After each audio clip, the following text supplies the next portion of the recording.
Restore unto me the joy of your salvation. Or God's formula for true happiness. Father, bless the word in Jesus' name. Amen. Please be seated. Amen. Restore unto me the joy of your salvation. Praise Jesus. I pray that everybody's settled. Okay, praise Jesus. Amen. Palapakan natin yung mga nakaupo sa stairs. Praise Jesus. Masakit yan sa likod, pero masarap yan sa puso. Amen. All right. We're going to talk today about real happiness, or what a true joy is. And the Lord just impressed this to my heart that, there are some times in our life that we don't feel the joy anymore. Is there anyone here experience that? As if there's a time in your life that you feel not joyful anymore. You're not happy anymore. Even though you're doing a lot of things, you're experiencing as if the joy was no longer there. So I'm going to be sharing to you today God's formula for true happiness. And it will just be amazing because I know that joy is very important in our life, right? So the joy of the Lord, and I know everybody, all of us here, when I'm talking about joy, it's more than just the joy of what you're experiencing, what everybody's experienced. I'm going to go deeper than that, and I'm going to share to you what's really the spiritual and biblical way of being really joyful. Because when I talk about joy, I know all of us experience a lot of joy, right? Okay, for example, sino rito ang joyful kayo because you love someone and someone loves you? Come on, somebody, come on. Praise God. Kung hindi pa nagtataas yung kamay niyo, come on, you are loved. But why are you putting it in the context always of courtship and loving someone? Come on, somebody loves you, right? Is there anyone here thankful that somebody loves you? Amen? And if you want to go to the details of that, of course, nagpapasalamat tayo, may joy tayo that sarap kayo na may minamahal, right? Sino rito you're happy and you're joyful because you love someone? Come on. It's amazing. It's to love and to be loved. Lalo kung mamahalin ka ng minamahal mo, amen? Amen. Double bonus yun, right? Iba kasi may minamahal ka, tapos mahalin ka ng pabalik. Wow, that's amazing. All right. But that's the joy of being loved and loving someone. And also, how about the joy of achievement, right? Lahat tayo nagpapasalamat na may joy na may na-achieve tayo and you're winning something either in business, either in your career. You're thankful, you're joyful. Wala naman ako nakitang nanalo na malungkot, right? So lahat tayo may joy. So how about the joy of friendship? Sino rito ang happy kayo dahil may mga friends kayo na totoo, amen? Mga lasting friends, amen? Don't you know, if you have lots of friends that stick with you for a long time, you are blessed, you are a very rich person, amen? So how about the joy of eating? Come on, somebody. Amen. Anyone here who loves to eat? You're gonna be thankful because, not all of people can eat what they want to eat. May mga tao na bawal kainin ito. Sino rito ang walang hanggang ngayon, walang bawal para kainin? Amen? Huwag kang mag-alala pag di ka naging disiplinado. But it's so good to eat, especially with your friends. How about here, the joy of marriage? The joy of, come on, having a husband and a wife. Come on, somebody. Come on, anyone here thankful of your marriage? Amen? Amen. Yung iba din makataas, it's all right. We're gonna be scheduling counseling with you. Amen. So there's a joy of marriage. How about the joy of parenting? Come on. Come on. Is there anyone here? Yes, I know it's challenging, but it's still a joy to be a parent, right? Yung makita mo yung anak mo na is growing up, it's so amazing feeling. Nothing compares to it. How about the joy of giving? How about the joy of giving? Yeah, it's so good to give, right? So how about the joy of adventure, the joy of relaxation? Come on, is anyone here thankful? The joy of travel. Anyone is thankful? Come on, just the joy of travel, the joy of, how about the joy of having money? Come on. Ang iba pa, spiritual. Amen. Hindi ako masyado dyan. All right. Really? Come on, somebody. We are here humans, and it's so good to be having a time in our life that we are joyful, right? How about the joy of serving? Is there anyone here thankful that you're serving the Lord? Amen? So there are a lot of things that we are enjoying life. But I'm going to be sharing to you a joy that is higher or even deeper than that. Because the joy that I'm going to be talking to you doesn't depend on someone else. It doesn't depend on a place. Regardless where you are, you can still be joyful, regardless of your situation. Because you will understand with me that even in the things that I've mentioned a while ago, there are times that you are not joyful, right? Who will agree with me that even you have the joy of being loved and loving someone, being loved and loving someone, you will agree with me that not all the time it's happy, right? Tama? Tama? Right? There are some quarrels. Come on, somebody. Amen. Quarrels. There's some misunderstanding. Of course, a good relationship, there's no perfect relationship, right? So you will agree with me that even in marriage, all right? So do you agree that not all the time that the marriage is joyful, right? Amen? Amen? Ako lang atang may kausap dito. Amen? How about parenting? Yes, it's joyful to be a parent, but do you agree with me that there are times that there's not a time that is not joyful, right? There's a disappointment, frustration, pain, right? So and of course, how about the joy of money, of having money? All right? You will agree with me that I have met a lot of people that even though they have all the money, but they are not happy.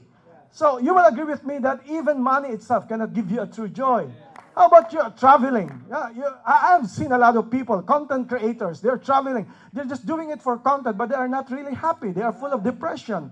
So you will agree with me that all the things that I mentioned, even achievements, there are people that I know that they have achieved a lot of things in life, but still finding themselves that they are worrying, that they are unhappy, they're still looking for the next one, next thing to achieve. It doesn't end. There's an endless pursuit. And so therefore, my question today, what is this kind of joy that I got to be sharing to you so that regardless of your place, regardless of your situation, regardless of your status, regardless of what you're facing, you can still experience your joy.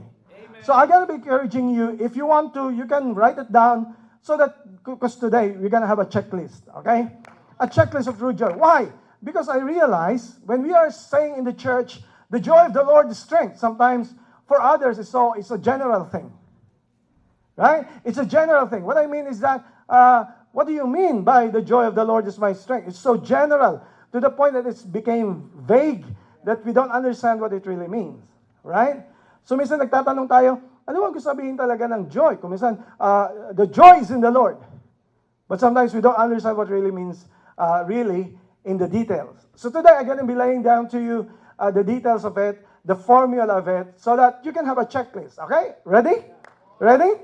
From the verses that we have read, that's where we're going to get the formula of the true joy from the Lord. All right? So, it says first in the verse, are you ready now? You're going to have a checklist. Because if you don't have this, any of this that I'm going to mention, 10 of them, by the way, kasi pag series break, mas maraming points. Amen. So, what I'm saying is that 10 of this. So, you're going to have a checklist. Regardless of the thing that I mentioned a while ago, if you don't have this, you will never be really happy. Okay? So it says in the first verse, it says, anong sinambit niya agad? Ang sabi niya? Purify me from my sin. I love the word, for I recognize my rebellion. It haunts me day and night. Against you and you alone have I sinned, and I have done what is evil in your sight. Here's the first thing. True joy, it's in the confession. It's in confession. Why? Because you can never truly be happy, you can never be truly joyful if you are hiding a sin in your life. Amen? Even though you have everything, even though, let's put it this way, even your image is looking good. But if you're hiding a sin, you can never be happy. You can never be joyful. That's why in the verse that we have read, he started with, for in you alone I have sinned. I love the word recognize. Because here's the thing that we need to understand. Kahit baliktarin mo ang mundo na hindi naman kaya gawin.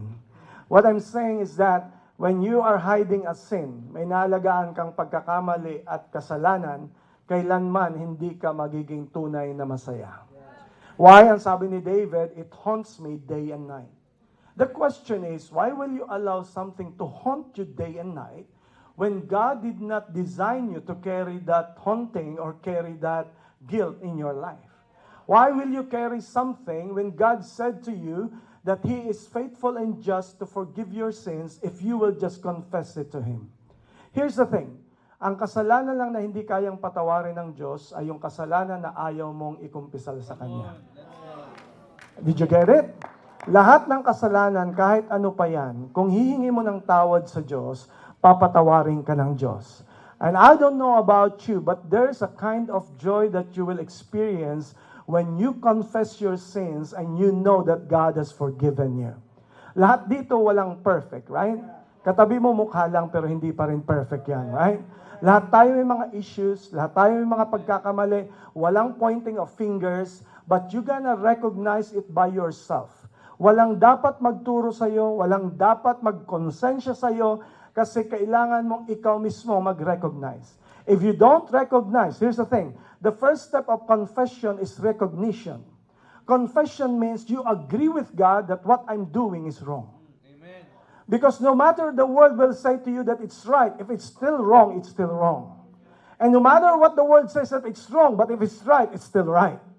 Are you following me? So the true formula of joy, the first thing that we need to understand is confession. What does it mean? Lord, may naalagaan ba akong mali?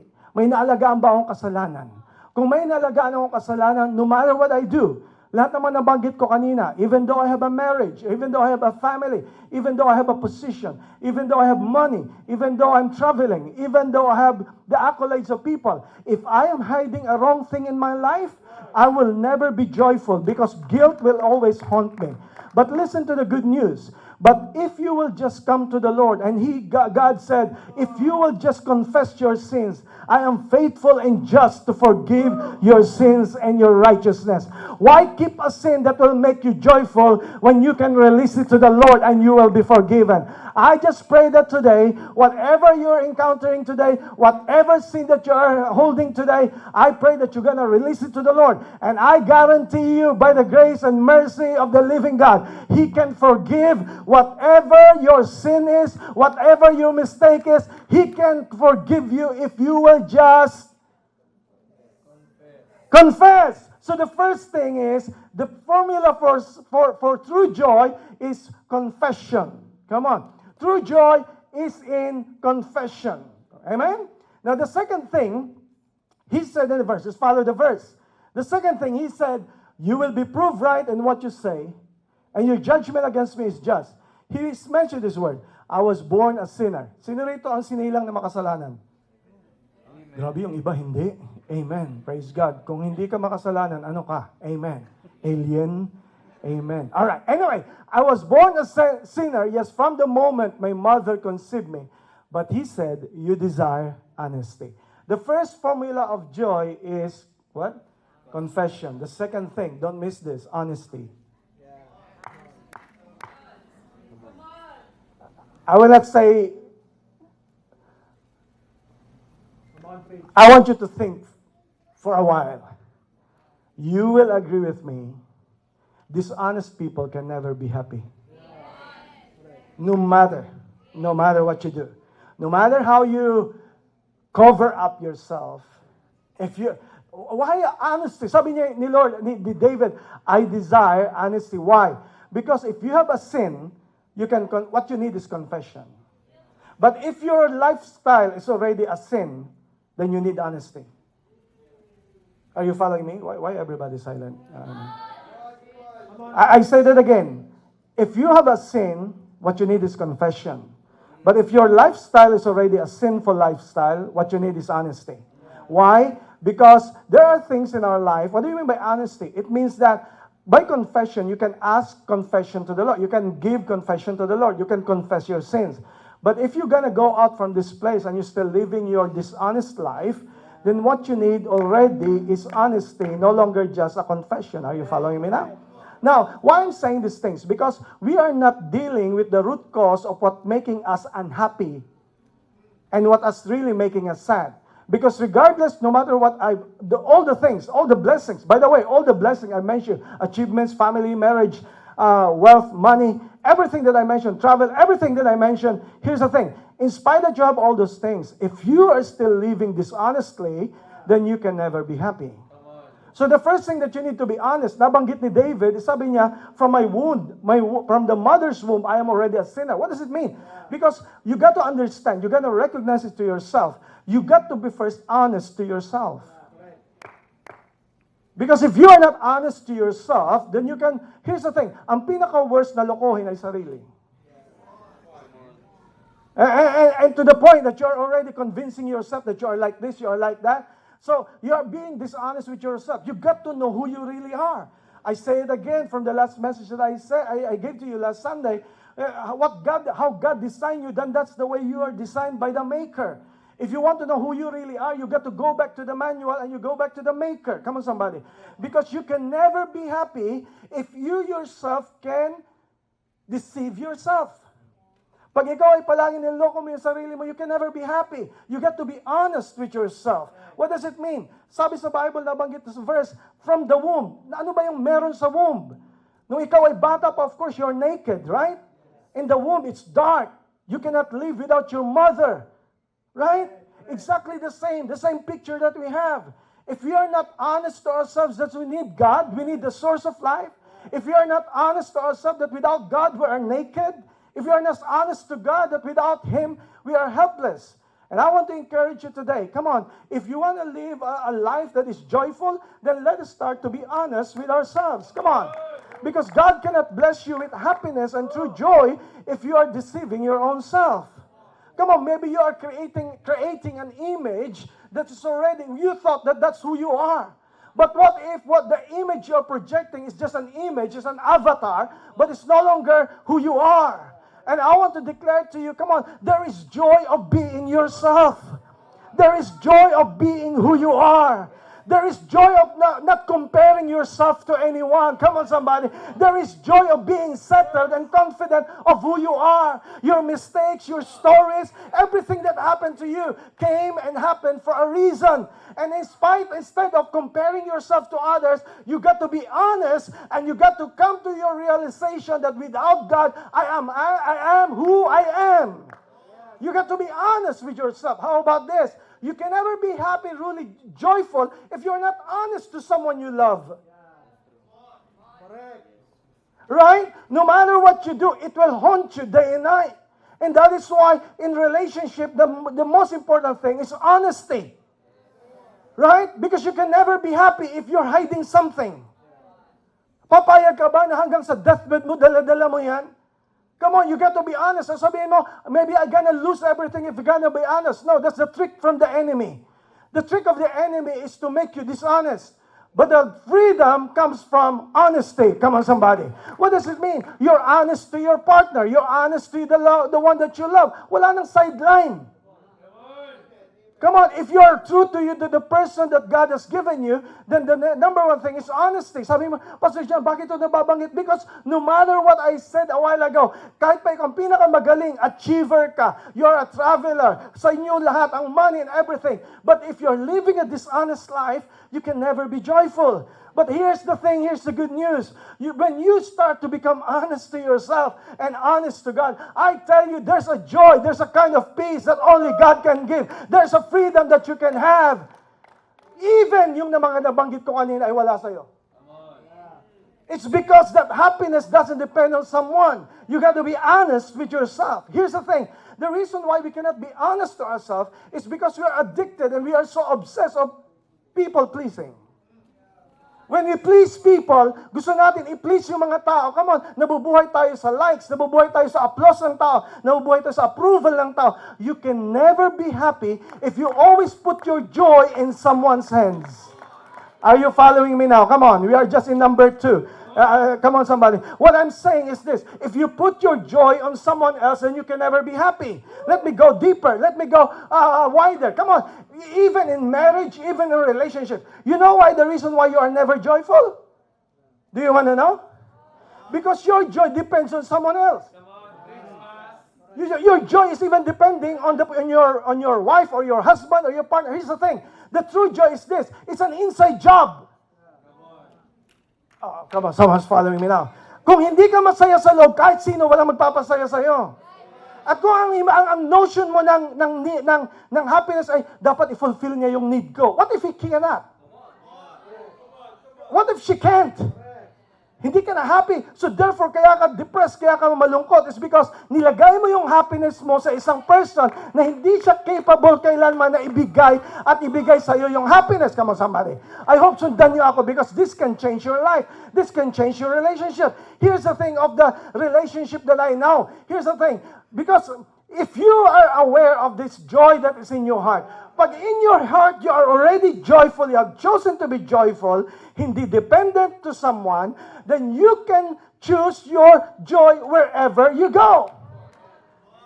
Why? Because many people, alam mo, nagsabi ng iba is, ikaw lang ang magpapasaya sa akin. Eh, paano kung hindi ka napapasayahin? Di ba? Practical lang. Come on, you will agree with me. Nung dati, naliligaw ka, di ba? Yung sa'yo, ikaw lang ang magpapasaya sa akin. Makamtan ko na lahat. Hanggat hindi ikaw, hindi ako masaya. Eh, nakamtan mo. Tapos ngayon, hindi na niya naibibigay yung nagpapasaya sa'yo.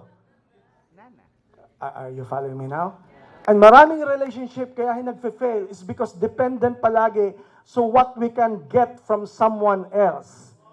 Are you following me now? Dahil hindi ko na ito natatanggap, hindi ko na ito nakukuha, hindi na ako masaya. So therefore, dahil hindi ka na masaya, because the truth is, you have put your joy on someone else's hand. Here's the secret of a good relationship. Hindi perfect relationship, good relationship. The good relationship is this. Whether I get it from you or not, I can choose still to be happy because my happiness is an inside job. There's something in me that I choose to be no matter what. And therefore, pag joyful ka, you can affect your wife, you can affect your husband, you can affect your family.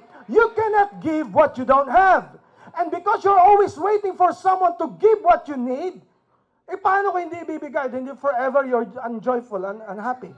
So therefore, here's today. I want you to release from that expectation na nilagay mo yung happiness sa ibang tao. Here's the thing. You gotta claim it today and you got to be honest with someone. You gotta be honest with yourself and you gotta be honest with whatever you do. Come on, somebody. Honesty. Bakit ko nabanggit? Honesty with someone. Because the person you love right now, here's the thing. Sabihin Pastor John, here's the thing. Kung nagkamali ka in the past, kung ano ka ngayon, tama na yan. Hindi na dapat, lalo ngayon may Jesus ka na, right? Come on, yung dati mong buhay, yung dati mong chick boy style, yung dati mong whatever you gonna say, wala na dapat yun. Wala nang sideline, wala nang anything. Siya na lang talaga. Come on, somebody. Kahit pasira ang past mo, kung gusto mong ayusin ngayon, you got to be honest with yourself. And I want to tell you, if you do that, you will discover true joy. Because ang hirap kaya, you will never have a joy kung saan ka pumupunta ka masamadi. Bakit ka saan ka pumupunta? Is because ang totoo, naghahanap ka ng tunay na saya. Hindi mo matatagpuan ang kasiyahan sa pagiging dishonest. At pagiging dishonest sa partner mo sa someone, you gonna be honest with someone you love. Come on. How about be honest with your words? When you say these things, you're gonna fulfill it. How about be honest with your finances? Because you can never be happy if you're doing dishonest gains. Napipressure ka na lahat ng yumayaman, ikaw hindi pa. So what? Bakit? May karera ba? May deadline ba? May age bracket ba? No! Here's the thing that you're gonna release from it. Kung hindi pa binibigay sa'yo ni Lord, be thankful for whatever you have right now. Be honest. Be honest. Come on. You don't have to look like. You don't have to create an image as if you're already here. You don't have to create an image as if you already gotten it all together. As if you have already arrived. Come on, ikaw lang ang nagpapahirap sa sarili mo. If you're in here, be in here. Huwag ka mag-pretend na nandito. Because if you are not here, come on somebody, you look. At sasabihan pa natin ng psychology. No, kasi ako, I'm acting already of what I gonna become. Yeah, that's a different one. It's a mindset thing. It's a vision thing. But let me tell you, there's a kind of joy when you become honest to yourself. Can I be honest with you? There's no happiness in people pleasing. There's no happiness in being approved by men. There's no happiness in being validated by people. There's no happiness of people always clapping your hands to you. There is joy, there is true freedom if you live with confidence that God created you of who you are to be. Honesty honesty with someone, honest with your family. Come on, be honest. Be honest with your kids. Be honest with your family. Be honest with your finances. Because when you're honest, here's the thing. May kakaibang joy ang honesty na kahit pa yan, bigyan ko kayo ng something here. Kung 10 million na dishonest gain at 1,000 na honest gain, mas may peace ka dito kasi honest. Dahil alam mo, hindi mo ito ikakamatay sa shame or ikakapahamak mo, right? Are you following me? Sabihin mo, Pastor, paano kung ito ang big deal na bigay ko sa iyo? Kaya mo rin magkaroon ng 10 million na honest. Come on, somebody. Are you following me now? It's different na may pinagdaanan ka sa buhay mo and you did it kahit gaano katagal o gaano kadali, it doesn't matter, as long as you are honest. Because true joy is when you confess and when you are honest. Come on, somebody, let's clap our hands for that. Sabi mo, Pastor Jean, paano ka maging honest? Maging honest ka na, dishonest ka. Doon ka magsimula. Lord, forgive me, I'm being dishonest. You are being honest. Ang pinagpapala ng Diyos ay mga honest people. Honest with your dealings. Honest ka sa trabaho mo. Amen. Magpapark sana ako dito pero 10 pa to eh. But you know what I'm saying, right? Ang honesty, hindi lang pang church. Ang honesty, pagbalik mo sa trabaho mo bukas, walang undertime, may overtime, right? No getting of things na hindi para sa'yo. No manipulation, no control, no politics. You don't resort on those things. You're a child of God. There's somebody who's greater. So what kung iniisahan ka? So what kung minamanipulate na ikaw hindi na po-promote? So what kung gawin nila lahat ng mga bagay para itumba ka? Remember who you are. Remember, you're a child of God in your workplace. You are chosen, you're anointed, you're protected. And whatever they do, they thought they make an advantage of you. They cannot take advantage of you because there's no weapon that is formed against you that will prosper. And even judgment itself cannot win over you. Just be honest. Because there's where true joy is. So, confession, honesty. Let's go to the second verse. It says in the verse is this. I love the verse. He said, show it please. You have broken me. Now let me rejoice. Yung binabasa ko to, napag-post ako konti. Kasi sabi ni David, you have broken me. Tayong mga theologically sound and deep. Woo. I-argue pa natin si David. David, hindi si Lord na nag-break sa'yo? Galing no? God did not break you. It's you who have broken yourself. Galing ano. Pero sabi ni David yun naisulat pa sa Bible, may gusto siyang sabihin. Kasi here's the thing. When you can accept, this word na sinabi ni David, you have broken me, is not a word of blame. He is not blaming God. Why? Kasi sabi niya dun sa unang verse, Lord, I have sinned. Sa iyo lang ako nagkasala. It haunts me day and night. I recognize my mistake. So, the context is, pag sinabi niya, you have broken me, alam niya kung anong gusto niyang sabihin. He's not blaming God. What is he doing? He's pointing something. Here's the thing that you need to understand. The third thing, if you want to be happy and you want to have real joy, kung nag-confess ka na, and then meron ka ng honesty, itong pangatlo, humility. It's in humility. It takes humility to say, God, you have broken me. If you want to know, go deeper, listen to me very carefully. Don't miss this. Because alam ni David, when he says that I have broken myself, then he know that he can never repair himself. And if he said that it's the enemy who have broken him, the enemy can never repair him. But if he says, God, you have broken me, only God has the power to repair whatever has been broken. Are you following me now? So therefore, what David is saying, yes, I admit that I am sinful, but all of this brokenness, you allowed it, you break me, because before you can build me, you have to break me. You have to break my dependence on myself. You have to break my pride. You have to break my sinful attitude. You have to break all these things before you can build me. What is that? It's humility. Come on, somebody. You can never be happy unless you are humble before God. Anong sabihin ng humble? Hindi naman ang sasabi ko na humble is yung pagiging appropriate, polite all the time. Akala kasi natin ang humble ay it's just a politeness. Sige po, sige po. Hindi yun ang tinutukoy ko. Ang tunay na humility, alam mo kung sino ka sa Diyos. Come on, somebody. Alam mo yung appropriation mo kung sino ka kay God. Ang sabi niya, you have broken me. Aminado ka na broken ka without God. Sino rito, you will agree with me that without God, you're always broken. But with God, come on somebody, with God, He can forgive you, He can cleanse you, He can change you, and He can just give you a new start, and He can build you again. But it takes for you that humility to say, Lord, yes, you have broken me, and you have no an ounce, an inch of resentment and blame and hate. Kaya mo ba sabihin kay God, you have broken me, pero wala kang sama ng loob.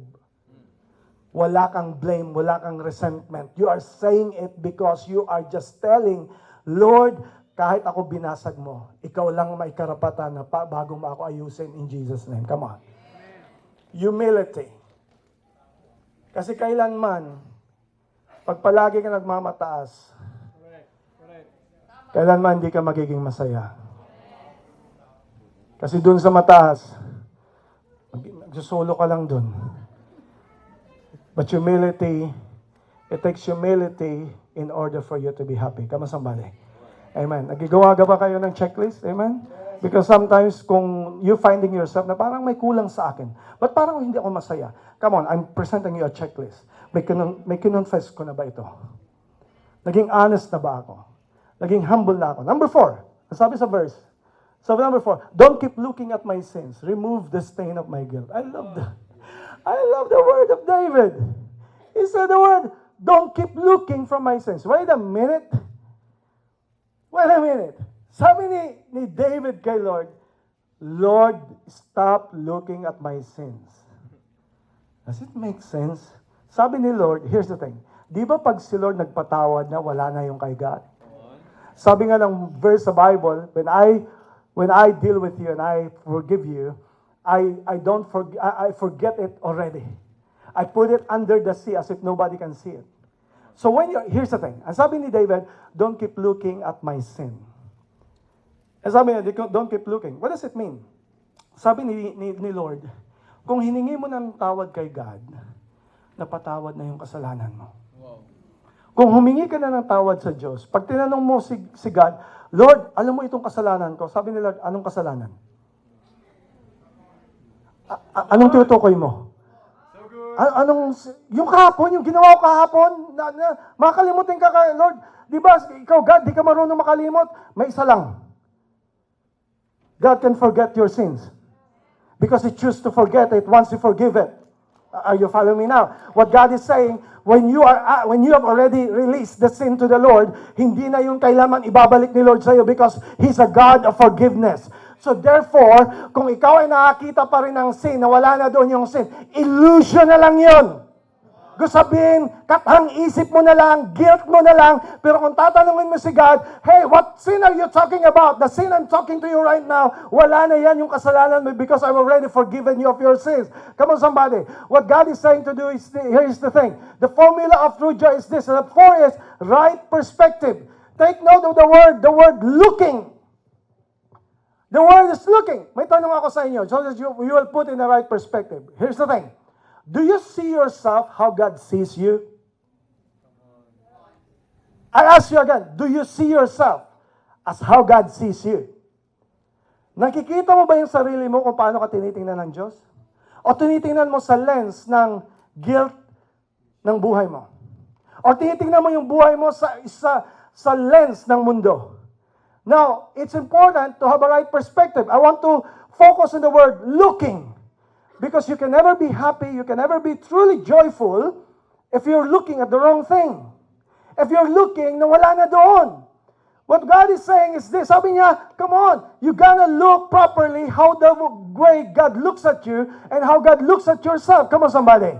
It's a right perspective. Kasi kung anong pinipili mong tingnan, yun talaga makikita mo.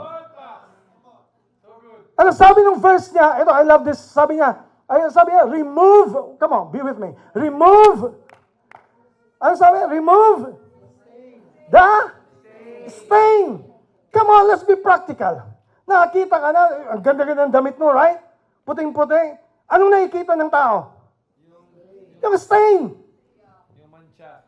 Yun nga yun. Sa puti ng damit, kahit pa ang ganda ng blanket, pag yan may stain, buti na lang ito, walang stain. Thank you, Lord. Ang stain, what does it mean? Sabi ni David, Lord, alisin mo itong mancha. Sabi ni God, anong mancha ang sinasabi mo ba? Pinatawad na kita. Nalinis na. Bakit? Mahina ba ako lumaba? Hanggang ngayon ba may mancha pa rin? Ba mahina yung ginagamit kong sabon? Are you following me now? What God is saying is this, pag tayo ay pinili natin, nakatutok tayo sa stain, what I'm saying is this, kung minsan ang pinipili natin yung stain, tingnan, hindi natin tinitingnan yung lahat na malinis, come on somebody.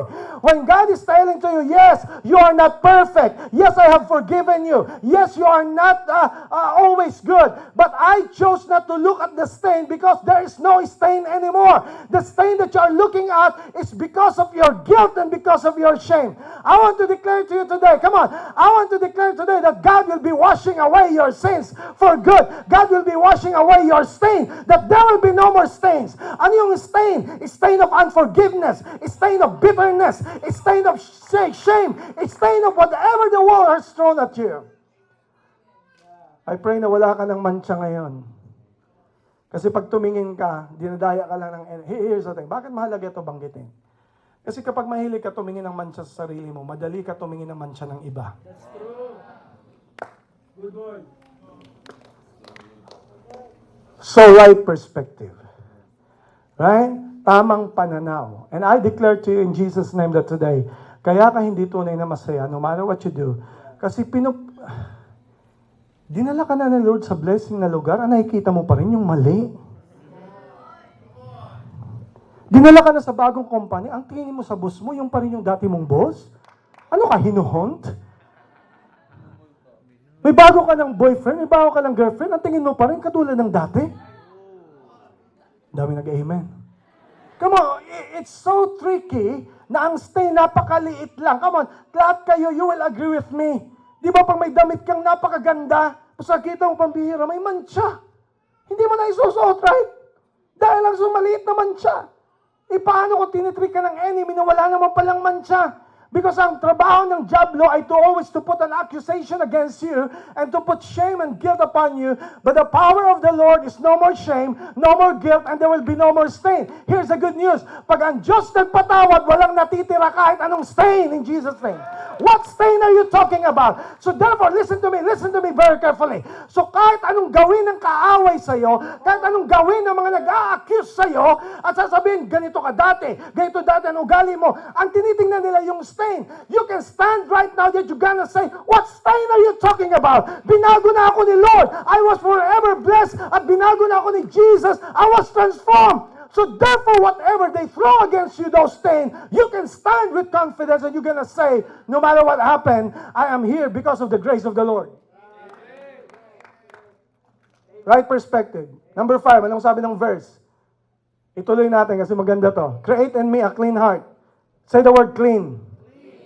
Number 5, true joy, you can find it in cleanliness.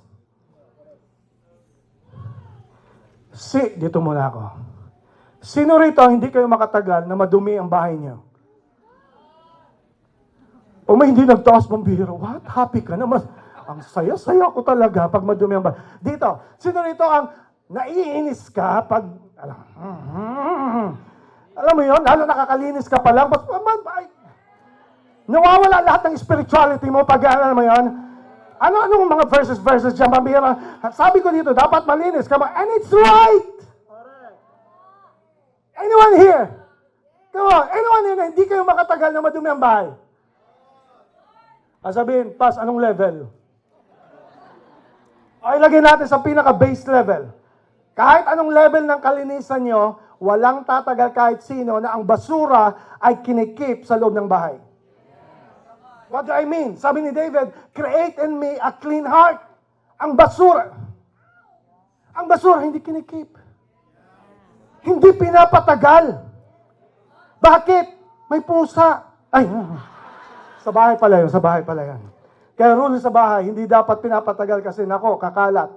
But it makes sense. Ay, nako. Hindi pinapatagal ang kasalanan, ang basura sa bahay kasi may magkakalat. Mas mahirap ayusin, linisin ang isang bagay na sana tinapon mo na sa hamawa. I don't know what I'm saying here, but I hope it's making sense. The more you keep the garbage in your house, the more it will be hard for you to live a life that is joyful. Number one, ikaw ang hindi makakatagal sa amoy, hindi mo matatagalan yung stench sa bahay, you will feel unhealthy, at ikaw din ang mag-rip. Here's the thing, bigyan ko kayo ng formula, here's the thing. Pag basura, hindi inuuwi. Ano yon? Mga chismis. Basura yun. Kahit saan nang galing yung basura, basura pa rin yun. Huwag niyo akong i-convince na porque ang basura galing sa Makati, Ayala, Triangle ay mas saucy ang basura doon. Kahit ano pa yan, basura pa rin yan. Pag pinatagal mo yan sa bahay, magtatagal yan, ikaw din ang magsasuffer. Your house don't deserve a garbage. So therefore, pag uuwi ka, lagay mo na agad sa trash can, lahat ng mga basura na dinig mo sa TV, sa politics, sa lahat, sa office, lahat ng mga basura, mga napakinggan mo na gossip, buhay na may buhay, itapon mo sa basurahan, hindi mo yan dapat inuuwi kasi hindi deserve ng wife mo ang pasalubong ay basura. Uuwi ka, alam mo dear, pambihira. Pagkapihan natin to, grabe yung umuwi ka ng basura. Come on, you don't deserve garbage in your life. So therefore, kung gusto mo maging masaya, come on, you don't have to keep garbage. Kung yan ay may garbage, itapon agad. What does it mean? Saan mo itatapon? Sa confessional box kay Lord. Sa number 1, i-confess mo kay Lord. Doon mo dapat itapon in Jesus' name. Amen. Wala na akong time, pero sabi ni Lord, dapat hindi ko ito mamiss. Sino rito ang nag-agree na may mga binigay sa inyo na hindi nyo dapat kinikip ng matagal? Tama? Sino rito nag-agree na may mga binigay, lalo when I'm talking about pagkain. Ako, I'm blessed, ang dami nagbibigay sa akin, praise God. But you already know, lahat kayo, you already know, pag binibigyan ka ng blessing, sa dami, hindi mo pwede yan i-keep on your own. Anong ginagawa? Share. Kaya nga natutuwa sa amin yung guard. Kasi, what I'm saying is this, park for me a while. May mga blessings si Lord na meant to be shared. Sabi niya, where are you going with this pass? Pag bumukas ka sa fridge mo, kinip mo lang, mabubulok. Sayang! Binigyan ka ng dami, sayang kasi hindi mo shinare. Gusto niyo malalim? May iyak pa na kasama. Gusto niyo malalim? May mga blessing na binigay sa iyo si Lord. Design yan, sinishare. Kasi pag hindi mo sinare, mabubulok lang yan, mawawala din. I don't know if you're getting what I'm saying. What I'm saying is this, bless ka ni Lord financially, may portion dyan na hindi mo dapat i-keep. Dahil pag kinip mo, mawawala rin din sa'yo. Or you will agree with me. Na sana, binigay mo dapat sa kingdom, binigay mo sana kay Lord, and you realize, dahil hindi mo binigay, nawala rin, nasayang din. Nag-iinayang ka, sana binigay ko na lang sa e-space, sana binigay ko na lang sa kingdom, sana marami pang nasave. Pero dahil kinip mo, naging nabulok, nawala, nasayang. Amen. Tahimik na. Amen. Ang next, sabi ni Lord, sabi ni David, look at the verse. Sabi niya, do not banish me from your presence. Number 6 is this. It's in God's presence. Ang tunay na joy, kailanman di mo matatagpuan sa kahit kanino. May something na mag-crave sa buhay mo na hanapin mo pa rin ay ang Diyos. Bakit ka narito? Sa aming mga bisita, hindi dahil in-invite ka lang. Ang totoo, may something sa iyo na naghahanap ng presensya ng Diyos. Kahit pa sabihin na hindi ka religyoso, you are seeking God in your life. So therefore, true joy is in God's presence. I don't know about you, may kakaibang joy na pag nag-pray ka, nakipag-usap ka sa Diyos, may kakaiba, I don't know. Anyone here na naramdaman nyo ang presence ng Diyos sa church, sa pagpipray, sa paghalapit sa Diyos, walang comparison na pag ikaw ay lumapit sa presensya ng Diyos. Come on, somebody. Amen? Number 7. Anong sabi ni David? Do not remove me. Do not remove the Holy Spirit in me. Don't worry, David. Hindi mawawala ang Holy Spirit sa iyo. Ang nawawala, anointing. Ang nawawala, fellowship. Ang nawawala, yung power. Pero hindi nawawala ay yung presence ng Holy Spirit. So anong tunay na joy? Pakinggan niyo ako mabuti. Lahat ng nabanggit ko kanina, kung wala ang power ng Holy Spirit, kailanman hindi ka magiging joyful.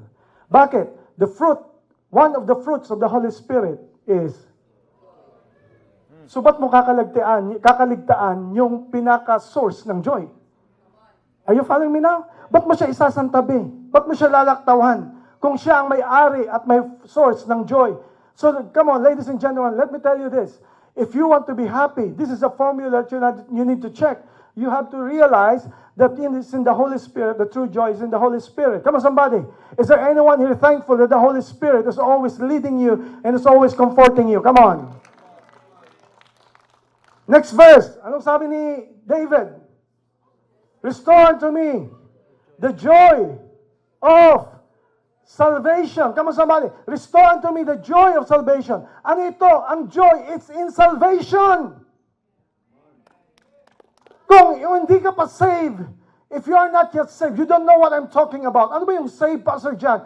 Kung hindi ka pa saved, it means that hindi mo pa totally natanggap si Jesus Christ sa puso mo. No matter what you do, no matter what the world can give you, you will never be true joyful because only salvation can give you that true joy. Come on, somebody. Amen? If you're gonna accept Jesus Christ, you will discover, kahit pa may suffering, kahit may trials, I don't know, ang mga Christians lang ang may kakaibang disposition sa buhay na kahit may bagyo, kahit may mga suffering, kahit may failures, nakakapunta pa rin sa church, nakakatawa pa rin, nakakapalakpak pa rin, nakaka-praise pa rin. Bakit? They have a joy that the world doesn't have. And this joy doesn't know by the world. May joy tayo nakakaiba na hindi makamta ng kahit sino. But it's in salvation. Pero pang yung verse, sabi niya, restore unto me the tip. Pag kuminsan nawawalan ka na ng gana at walang joy, balik ka sa day na natanggap mo si Jesus Christ. Balikan mo yung umiiyak ka at nagpapasalamat ka, niligtas ka ni Lord, in spite na ikaw ay papunta dapat sa impyerno, wala ka dapat direksyon. Balikan mo yung time na ikaw ay nag-forward, balikan mo yung time na tinanggap mo sa Kanya, siya, and you will understand. Babalik ulit yung joy na akala mo wala. Ang joy na yon ay babalikan mo is because ang source ng joy is the true joy of salvation. Come on, let's clap our hands for Jesus. Number 9. Number 9, ano sabi ng verse? I love that. It's in willingness to obey. Bakit? Pag napipilitan ka lang, hindi ka masaya. Ang tunay na masaya, gusto niya yung ginagawa niya.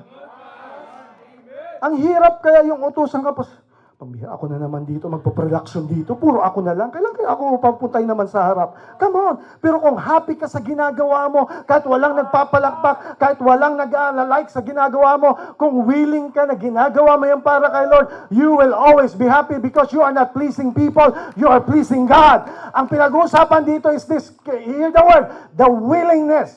You're willing. Kasi mahirap maging masaya ang napipilitan. Ilagay mo lahat yan sa binanggit ko kaninang introduction, it will never work for you. Because it's so hard for you to be happy when you are just forced. Willingness to obey. You are willing. But when you are willing, now here's the thing. Pastor John, paano ko ulit ibalik yung pagiging willing ko? Okay, nasundan nyo yung checklist? Nasundan nyo yung checklist? Sabi mo, Pastor John, nagsiserve ako, but parang wala pa rin akong joy.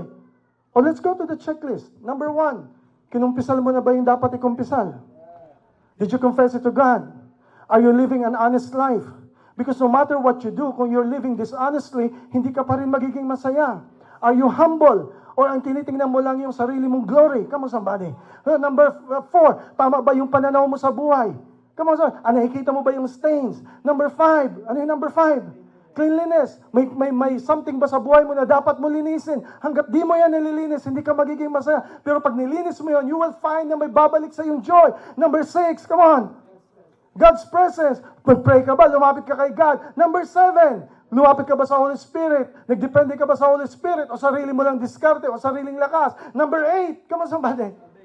Or binalikan mo ba yung salvation? Are you truly saved? And the number 9 is that your willingness to obey. Come on somebody, palapakan natin. It's a formula. You gotta check. Ginagawa ko ba talaga to? Kasi kung minsan general, hindi mo tuloy matunggop. But today, I want to encourage you. Come on, you need to, there's a detail now that you can check. Ginagawa ko ba to? Pag hindi, you will never be joyful. And the last one na dapat mo chinecheck, dahil pag hindi mo to ginagawa, no matter what you do, kahit pastor ka pa, kahit preacher ka pa, kahit leader ka pa, kahit active ka pa sa church, kung hindi mo to ginagawa, hindi mo naintindihan at nagigets ang tunay na joy kung bakit tayo anak ng Diyos. Yan ang missing. Ba't kaya di ako masaya? Ba't kaya may something kulang? Na-check ko naman lang yung number 1 hanggang number 9. Ba't kulang pa rin? Itong number 10. Ano yung number 10? Ladies and gentlemen, sabi ni David, ang purpose niya ng lahat ng ito, ang sabi niya, and I will teach your ways to rebels, and they will return to you. The number 10 secret of joy is when you win souls. It's in winning people to Jesus. It's in winning others for Jesus. Because kung nabubuhay ka lang as a... Okay, here's the thing. What if all these things, ang Christianity mo is defined on how you are always ministered? You're always looking for the real that will encourage you. You're always looking for people, sino kayo mag-encourage sa akin? Sino kayo mag-bless sa akin? That's your definition of Christianity until now.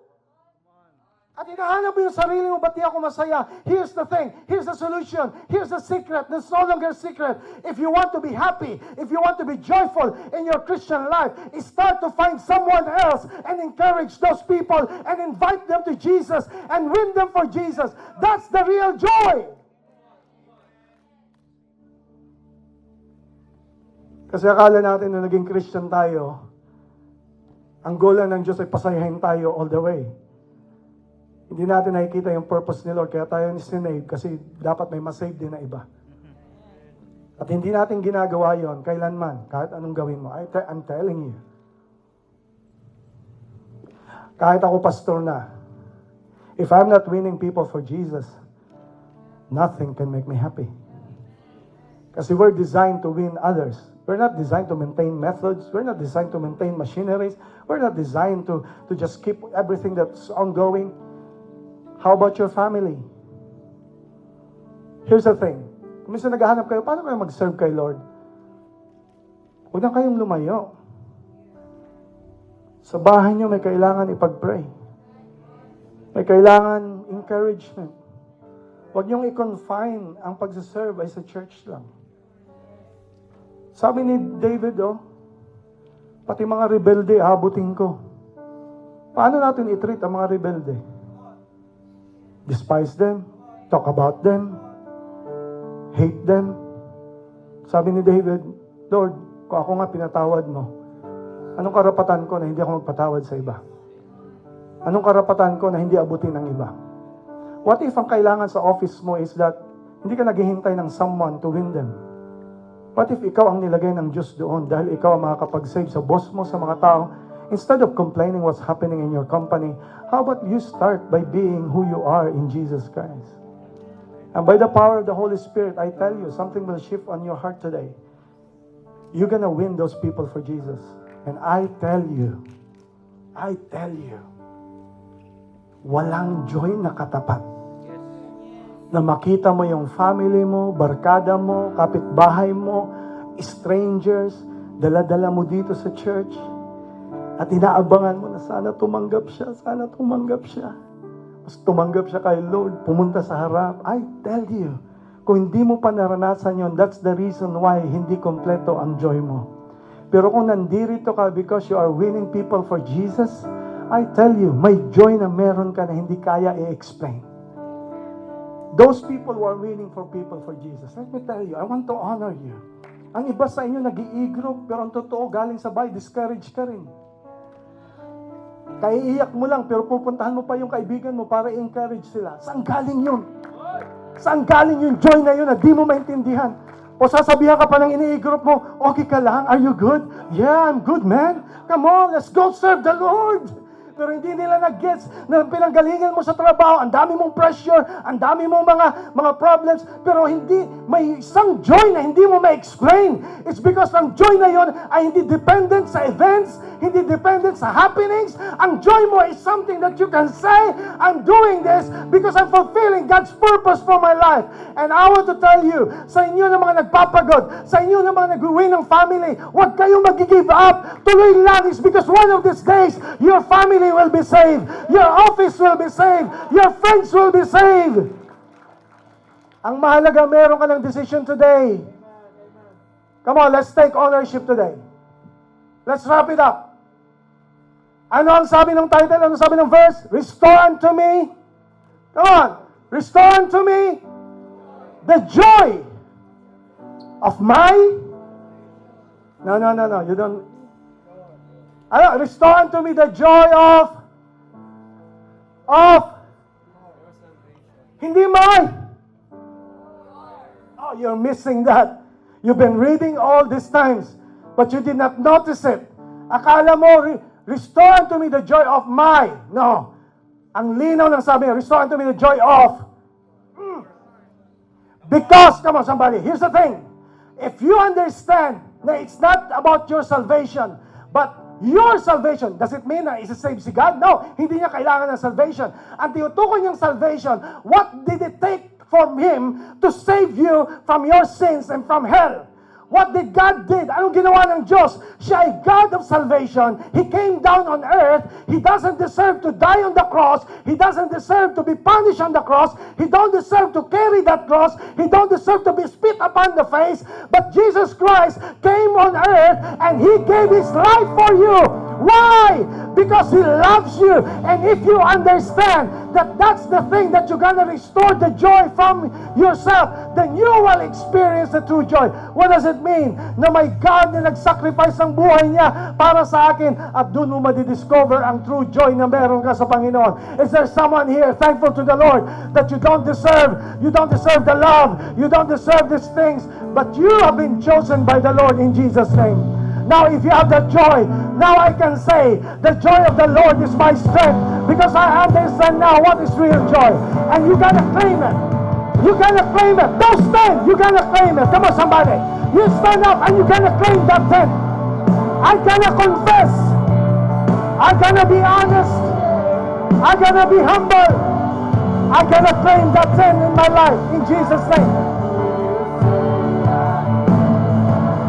Thank you, Jesus. Thank you, Jesus. Thank you, Lord. This joy is available for you.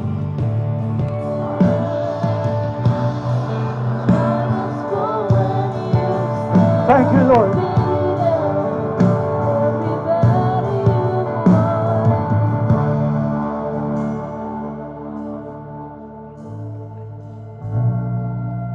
Let's all bow our heads. No one's looking around.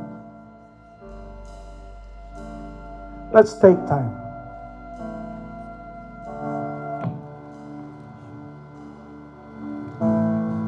Is there something in me that I need to confess? I'll confess it now. Lord, am I living a dishonest life? Lord, I'm gonna release it today. Lord, if there are things in my life that I'm no longer humble, Lord, if I'm being so proud already, if I'm so concerned of my image already, Lord, please forgive me. Lord, if there's something that I need to clean in my house, my habits, my life, clean me, oh God. Cleanse me. And Lord, if I have missed you because I've been so busy already. Lord, I'm coming back to your presence.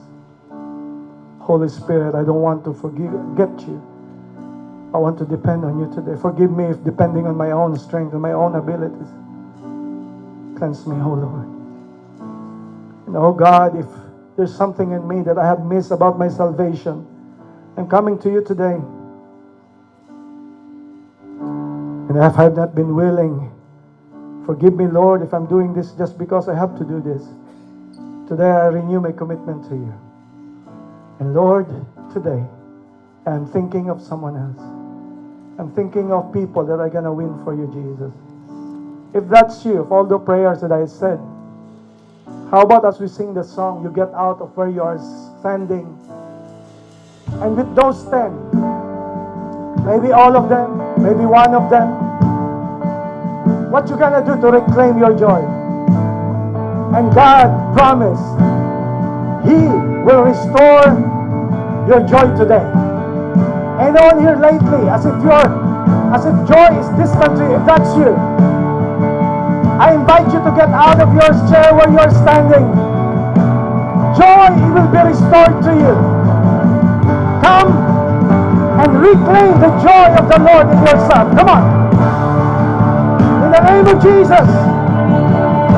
Oh. Joy is here. Yes. Come.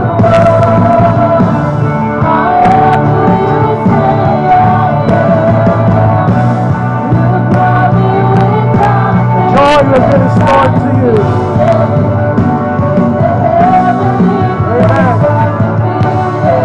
Amen.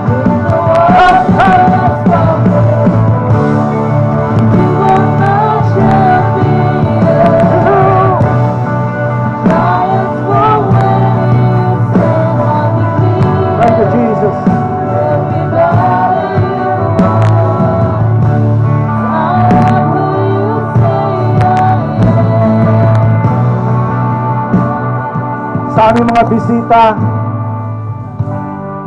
Sa aming mga bisita, it's not an accident that you are here.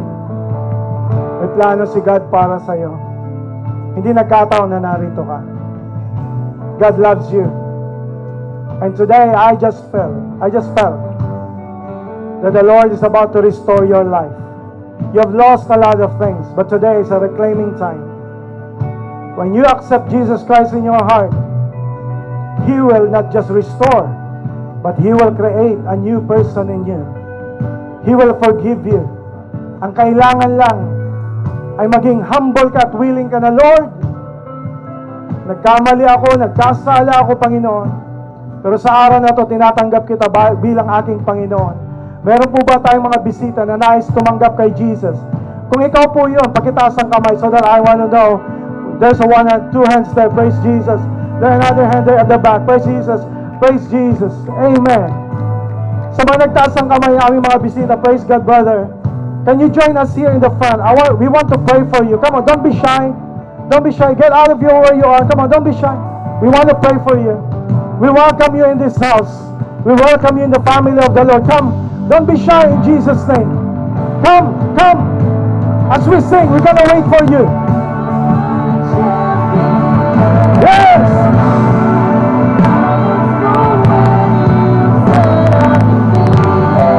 Thank you, Jesus.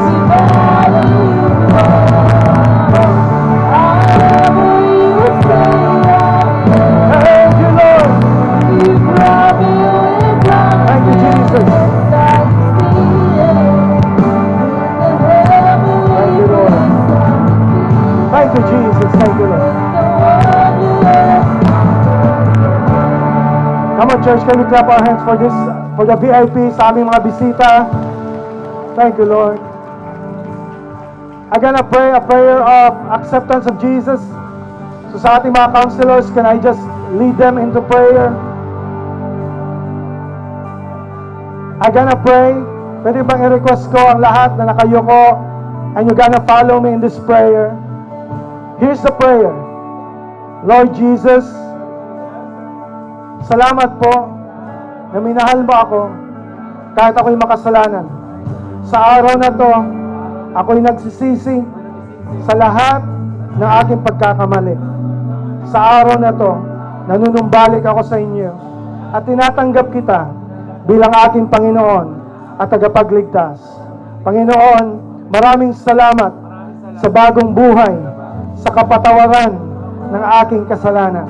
Salamat, Panginoon, sa iyong pag-ibig. Simula ngayon, ako'y susunod sa iyo sa pangalan ng Jesus. Amen and Amen.